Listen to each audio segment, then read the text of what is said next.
Magiging malaking pagkakamali sa Lakers kung gagawa sila ng trade para dito kay Austin Reeves at Dalton Knecht sa parating na off-season trade. Sinabi kasi ng isang analyst sa ESPN na kung isasama nila bilang trade asset yung dalawang key player na to para sa Lakers para makakuha ng isang top tier center, mahihirapan naman yung mga to na makakuha pa sa mga susunod na season ng kasing husay nitong si Reeves bilang third option player sa lineup, dahil mid-season pa lang naman talaga marami ng mga analyst ang naniniwala na itong si Reeves ang perpektong third option player para sa lineup ng Lakers. Sa regular season kasi meron niyang 20.2 points per game, pero bumagsak nga yan pagdating sa first round ng playoffs kontra Timberwolves mula sa 16.2 points per game. At yan din mismo yung dahilan kung bakit mas marami ngayon ang may gusto na lang na i-trade itong si Austin Reeves para dito sa darating na offseason, dahil nga hindi naging consistent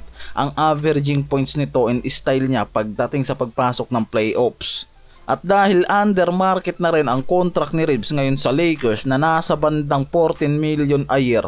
mataas ang kanyang trade value at pwedeng siya yung pinaka-valuable player para makakuha ng top tier center ang Lakers na kinakailangan nila sa trade market. Ganon din itong promising rookie nila na nakikitang pwedeng maging superstar sa hinaharap at pwedeng matulad ang Lakers sa Clippers sa ginawa ng mga to kay Shai Gilgeous na ipagpalit noon ng Clippers sa isang trade para kila Paul George. Ganyan din yung nakikita ng mga analyst na pwedeng pagsisihan nga ng Lakers ang pagsasawalang bahala nila dito sa rookie na si DK, dahil nakikita na pwedeng maging isang elite shooter at best wingman to sa lineup. Mas lumalaki kasi ngayon ang tsansa ng Lakers na makakuha pa ng mas malaking halaga ng center sa trade na to, since nang ma-report ayon mismo kay Shams ang pagbenta ng Bass family sa prangkisa ng Lakers dito sa billionaire na si Mark Walter. Ang Bucks ang team na nakikita na pwedeng bumago sa napakalaking landscape ng Western Conference kung gagawa ang mga to ng trade para kay Giannis gamit ang 4-team trade sa pagitan ng Lakers,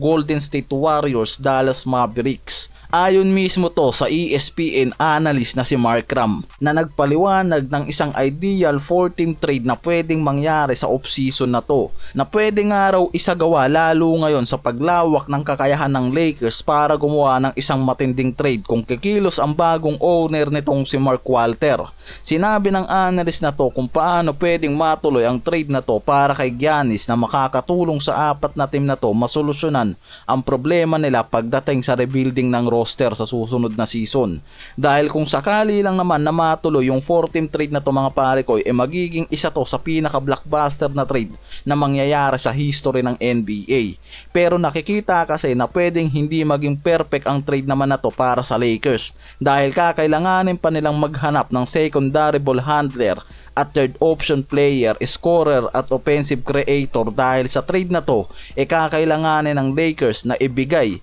bilang trade offer sila Austin Reeves, Maxi Kleber, Gabe Vincent at 2030 first round pick nila na mapupunta sa Bucks, at makukuha naman nila itong si Daniel Gafford at itong si Draymond Green sa Golden State Warriors, at makukuha ng Dallas itong si Gabe Vincent na isang veteran guard na kailangan nila kasama ang 2031 first round pick via LA Lakers at 2025 second round pick nila mula sa number 41, at makukuha naman ng Warriors itong si Giannis sa Milwaukee Bucks. Pwedeng mangyari yung trade nga raw na to kung magkakasundo yung apat na team na to, pero magiging komplikado yung trade scenario na to kung isa man sa mga yan ang tumanggi sa trade deal na to. Pero kung usapan sa mga trade asset, pwedeng maging match nga lang daw yung mga to, at pare-parehas nilang makukuha ang mga asset players na kakailanganin nila para sa rebuilding sa susunod na season, dahil nakikita na sa trade na to malaki rin ang magiging pagbabago sa dynamic ng Western Conference para sa dalawang team mula sa Lakers at Warriors, dahil pwedeng maibalik sa mga to ang pagiging champion contender, at sa Bucks naman malaking rebuilding ang mangyayari dahil makukuha ng mga to yung mga malalaking asset para sa future nila. At ang Dallas Mavericks pwedeng masolusyonan yung malaking problema nila ngayon pagdating sa isang veteranong point guard na makukuha nila dito sa Lakers.